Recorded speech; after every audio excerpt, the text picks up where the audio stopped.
You're listening to the Wedding Biz Network, the voice of the creative entrepreneur. Come on, y'all!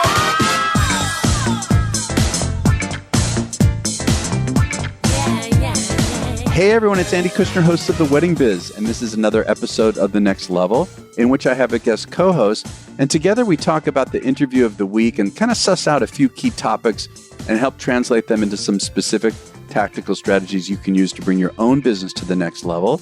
And before I introduce today's guest co-host, I want to mention that last week's interview was with micro-wedding specialist Morgan Childs, and I had Jennifer Stein, editor-in-chief of Destination I Do magazine, as the guest co-host. So both those interviews last week were really fun. And now today's guest co-host is Julie Savage. Hey, Julie, welcome to the show. Hey, Andy. Thanks for having me. Yeah. And just so everyone knows all about what you do, Julie is the founder and creative director of Strawberry Milk Events, who has planned and designed celebrations across the world. Her distinctive style and recognizable work has earned a national reputation with many features in prestigious magazines and other publications and media outlets, as well as placement on many of the top planner lists. So the person who we're speaking about today is Caleb Jordan Lee, who is a brilliant filmmaker, and his company is called East West Production. Caleb's work has been showcased in publications such as People magazine, particularly for shooting Nick Jonas and Priyanka Chopra's wedding. Also, Vogue, Martha Stewart Weddings, Brides Magazine, and Harpers Bazaar, which named Caleb as one of the world's top filmmakers. So, Julie, this was a really fun interview. I'm assuming you also caught near the beginning when he said that he launched his business at the age of 16 and had 40 clients his first year. Yes. I thought that was nuts. That was pretty impressive. I launched my business at 22, and I thought that was young, but 16, Jeez. He's definitely got me beat. Well, no. Listen, 22 is pretty damn good too. You know, and then how he talked about how, like, right away he was into networking and understood so quickly about how it's so important to make relationships with people like you, with planners in Charlottesville, Charleston, D.C.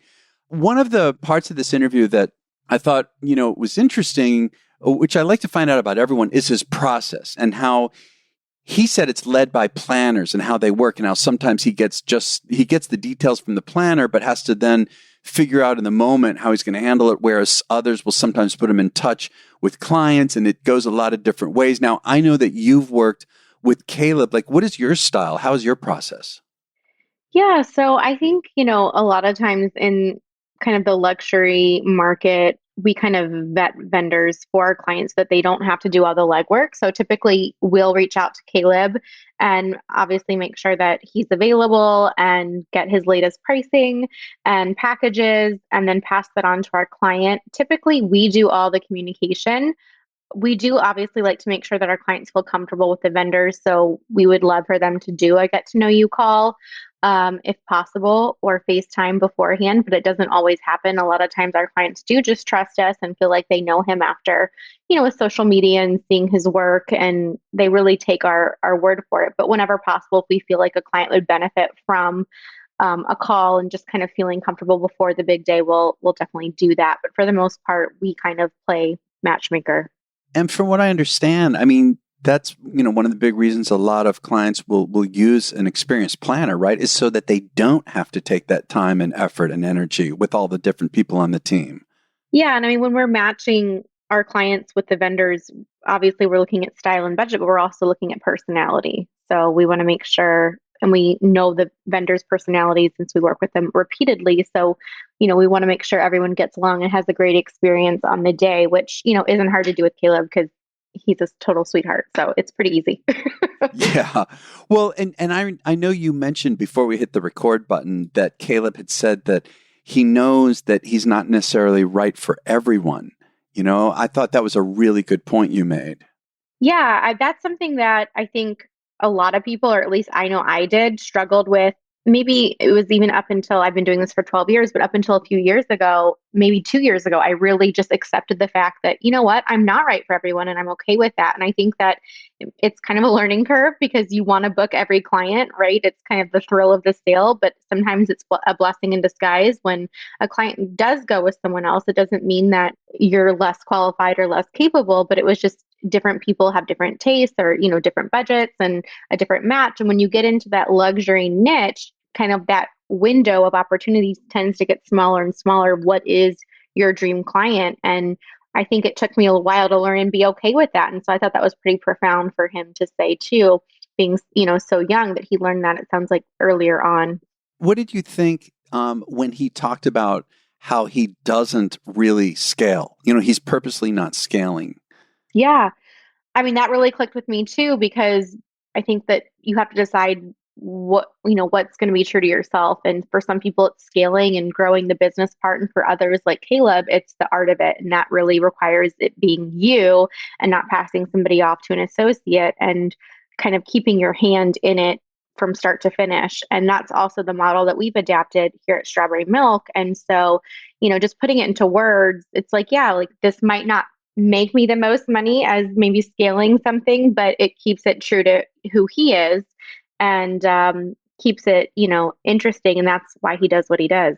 Yeah. It's such a good point. I also want to point out too that when he was talking about editing and how, because I'm always curious, like to me, you watch a film, a movie, and it's so the editor can make or break it and make it completely different, right? And so when we talked about that and his process with that, he was saying he's got full-time editors, but he first lays out the story, which he actually figures out while he's shooting, and then cuts the best moments, he said, and he writes a storyline on a timeline. Then the editors come in and fill in the blanks, and he color grades, which is part of his brand.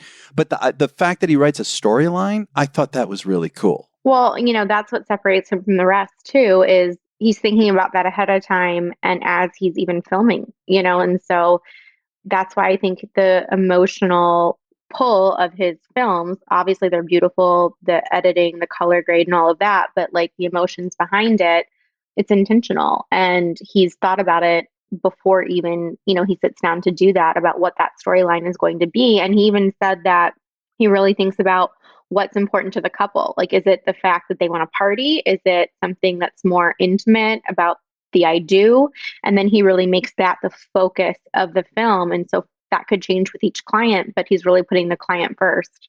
Yeah, absolutely. And with that emotional element of it, I know, like he and I were talking about the commercial work that he does, and how, he's got to express their brand in an emotionally evocative way, like in less than a minute. And I know that you do work in the hospitality market as well, helping people with branding. And so isn't that aspect of it really critical? Like, how do you capture the emotional aspect of a brand and express it, Right. And I think, like you said, capturing it from the point of view of somebody experiencing it for the first time, like what's exciting, what's different, what's new, like you said, what's in their hand, what are they drinking, what are they looking at? So kind of telling it from that story point, but in a minute, and so he's really capturing all of the things that make a property unique and special. And so you have to have an eye to do that. Not everybody can just do that. Yeah, it's interesting. I think, didn't he say that? I could swear he said there has to be an invisible thread of emotion that goes through all of this, whether it's commercial or private. Yeah. And, going back to that, he said it's not just about a pretty shot, but it needs to make you feel something. And I thought that was interesting too, is it's a lot of times in our industry, it does become about what's pretty. And, what he's saying is it's not just about what's pretty, it's the emotion behind it, especially with cinema. It should make you feel something. God, that is such a good point, Julie. I mean, it's like even with social media, I mean, we want everything to really look good, but yeah, I guess it takes it to a whole nother level if you're doing it. If we're prioritizing emotion over the prettiness of it. Right. And then usually it goes hand in hand. Many of our past guests, including Brian Raffinelli, Cece Johnson, Colin Cowie, and Lynn Easton, all use Party Slate to showcase their event work and build their businesses. And if you're not familiar with Party Slate, it's a website that inspires people planning events and connects them with the leading event professionals and venues across the country and the world. This is a really, really great website. You can sign up for a free profile where you can upload unlimited photos and events, or you can explore one of their membership options for even more exposure. And Party Slate has launched in 11 cities so far, including Chicago, Los Angeles, New York, Dallas, and Miami, and they are coming to a city near you soon. Visit partyslate.com to learn more. Again, you really got to check out partyslate.com. Let's also talk about even the social media aspect of it. He was saying that he gives every single person on the vendor team the footage the day after, and then it allows people, including himself, to share stories on Instagram, and he makes these 1-minute films and tags everybody. And I guess if they're doing right, they'll also tag everybody. It gives them something to share. I imagine you must have experienced that with the parties that you've done with him. Yeah, I mean, like I said to you, I think before the call started, we did the Not Gala together, and he had to do a ton of different reels for that while the event was still going on before it was even over. He was on site editing live, which was super impressive. And that was, I think, back in 2016. And then we did a big shoot together in Paris, and he sent out, being in Europe, and he sent out the social media reel to everybody the next day, and it was perfection. Like, it was extremely impressive. And, I think going back to him saying it's about relationships, yeah, that is making sure that your vendors are taken care of, because your vendors do all this work. A lot of times for photographers and videographers, even if they have a great camera and the most artistic eye, like, they can only do what, the best with what they have to work with. And so obviously the vendors put in a lot of work behind the scenes to give this beautiful imagery and make something worth shooting. And so for them to feel like their time was honored and they have something to show for it is great. And I guarantee you all those people will always recommend him for that. Yeah. Also you mentioned networking, and I know that he talked a lot about how the way that he invests his energy into making these relationships. And what did you think about that, and just the style with which he uses in order to develop these relationships with people like yourself? Yeah, I mean, I think about Caleb is, like you said, it's about treating people well, which he does. He takes care of planners who are his main source of clients, and it's very smart. He's sure to get behind the scenes coverage of setup that he knows that they can use and that they will appreciate. And he makes the other vendors who he's working with feel like he's part of it. He's part of the team. He's a team player. They want to work with him again. They want him to be the videographer. And he's authentically a very genuine and sincere person, and will bend over backwards. Like, I think when we did our shoot together in Paris at Chateau le Vicomte, I mean, he was carrying stuff around for me. He was helping me with dresses. I mean, he was like carrying earrings for me. He's like, what can I do? Can I help you move this to the other side of the chateau? Like, totally not in his, normal wheelhouse of what a videographer would need to do. Right. But when you're willing to take that extra step to go above and beyond and be a team player, people don't forget that.